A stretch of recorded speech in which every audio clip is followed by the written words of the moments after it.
Olá, amigos. Paz do Senhor. A nossa personagem bíblica de hoje é Lia, e o texto está em Gênesis, capítulos 30 e 31. Aconteceu quando Jacó saiu fugido de Canaã e veio para Padã Arã, porque estava escondendo de seu irmão Esaú, de quem ele roubara a bênção da progenitura com a ajuda da mãe. E ele queria matá-lo. Mas quando ele parou para descansar no poço, ele conheceu uma moça muito linda, bastante altiva, que se chamava Raquel. E em conversa com ela, descobriu que era sua prima, filha de Labão, não era irmão de Rebeca, tio dele. Ele chegou, foi bem recebido. Depois de morar um tempo ali, ele pediu a mão de Raquel em casamento e prometeu que trabalharia 7 anos pela mão dela.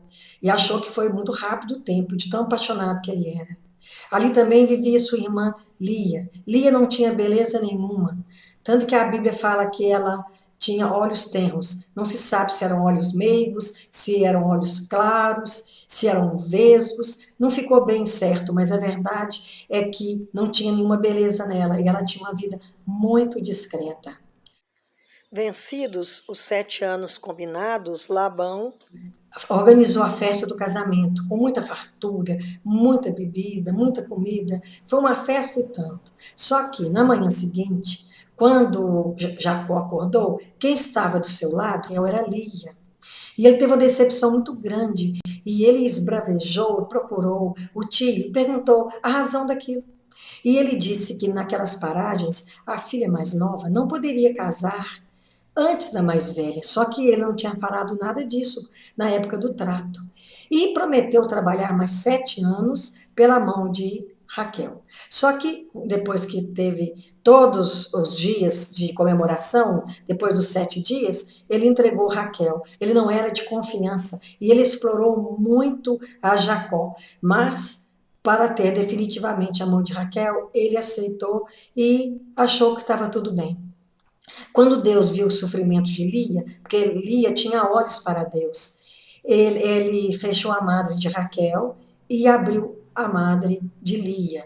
E ela teve 4 filhos em sucessão. O primeiro foi Ruben, o segundo foi Simeão, o terceiro foi Levi. Filhos não prendem, e é uma tentativa muito frustrante. E quando foi no quarto filho, veio Judá. Judá significa louvor. Então dá a entender que ela já estava deixando um pouco as coisas da terra e buscando de Deus uma solução para a sua vida. Por isso que o nome do filho foi Judá. Raquel era para competir com a irmã, que já tinha 4 filhos. Então ela chega perto de Jacó e diz para ele: Eu quero ter filhos, me dê filhos, senão eu morrerei. Jacó respondeu: Sou eu Deus que fechou sua madre? E ela deve ter ficado muito surpresa com essa resposta, e uma resposta certa, porque ele tinha filhos com a outra. O problema seria em Raquel. Mas ela queria mesmo era oferecer a sua escrava Bila, para que ela tivesse filhos através de Bila. E realmente ela teve. Quando ele ficou com Bila, veio Dan e Naphtali. E aí começou uma competição entre as irmãs, que não é uma coisa saudável. E Lia resolveu dar Zilpa para coabitar com Jacó. E com isso nasceu Gade e Azer. Certo dia, o Ruben, filho de Raquel, chegou do campo com umas mandrágoras. Era uma planta que o povo acreditava ser afrodisíaca e que também que resolvia problema de infertilidade. Verdade ou não, ela ficou louca para apanhar e ela, com todo autoritarismo, disse para a irmã: Me dê as mandrágoras do seu filho. Só que ela respondeu: Não é bastante que você tome meu marido, agora você ainda quer as mandrágoras do meu filho? É porque, na verdade, Lia ficava muito pouco em companhia de Jacó, porque sempre ele estava com Raquel. E nesse dia, Raquel resolveu negociar e disse: Então você dorme com Jacó hoje pelas mandrágoras do seu filho. Foi como se ela alugasse o marido que primeiro casou com a outra. Mas ela foi ao encontro dele, contou o plano e se deitou com ele. e de Lia ainda nasceram 2 filhos. Zebulon e Issacar. Mais tarde também ela teve uma filha, Dina. Depois Deus abriu a madre Raquel e ela teve seu filho José. E depois o sogro Labão, que era muito trapaceiro, muito desonesto, começou a explorar muito, e os próprios filhos homens dele começaram a dizer que ele estava roubando o pai deles, mas não era, Deus estava abençoando e dando as estratégias para ele. E Deus aconselhou que ele fosse embora com toda a sua família. E ele esperou o seu sogro Labão sair de casa para tosquear as ovelhas e juntou tudo que ele tinha, todas as mulheres, as concubinas, os filhos delas, todos, e foram embora rumo a Canaã, sua terra. Quando eles já tinham andado um bom tempo, veio Labão atrás, porque alguém havia roubado os ídolos do lar, porque ele era idólatra. E Jacó não sabia que Raquel tinha escondido debaixo das vestes. E disse para ele, se tiver alguém com esses ídolos entre nós, que morra. E Raquel escondeu e disse que estava naqueles dias, por isso que não desceria do animal. E depois de conversar muito sobre tudo que aconteceu naqueles anos todos, Labão voltou para sua terra e a viagem dessa comitiva continuou. Mas a gente sempre vê a preferência por Raquel e a humilhação de Lia nesse casamento.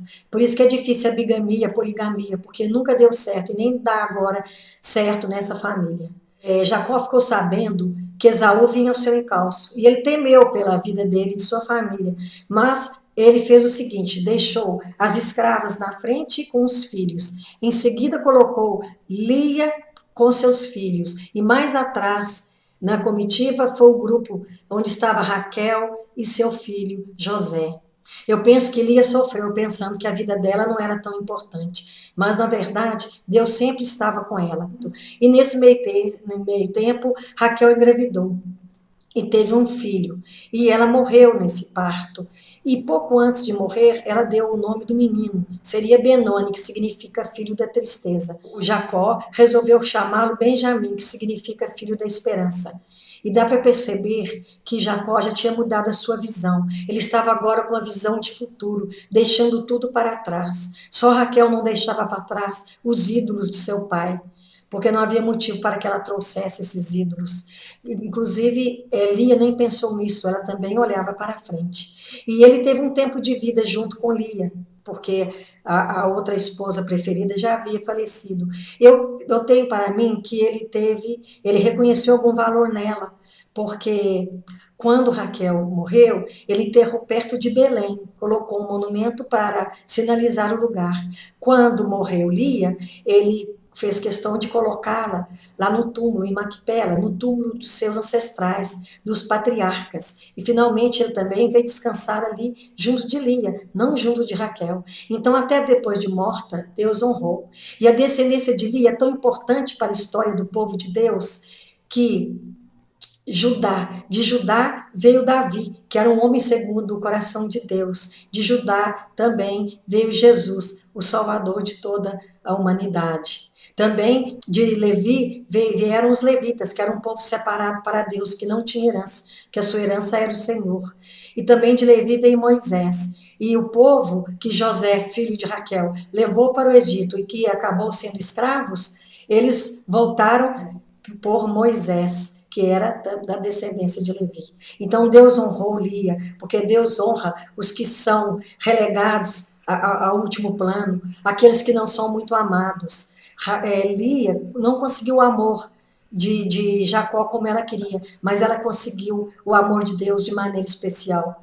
E Jesus ama os pequeninos, ama aqueles que são rejeitados, porque o amor de Deus não olha para a aparência, mas ele olha para o coração. Que Lia sirva de exemplo para nós, de pessoas humildes, simples, que essas pessoas chegam ao coração de Deus com mais facilidade. Que o Senhor nos abençoe e nos guarde.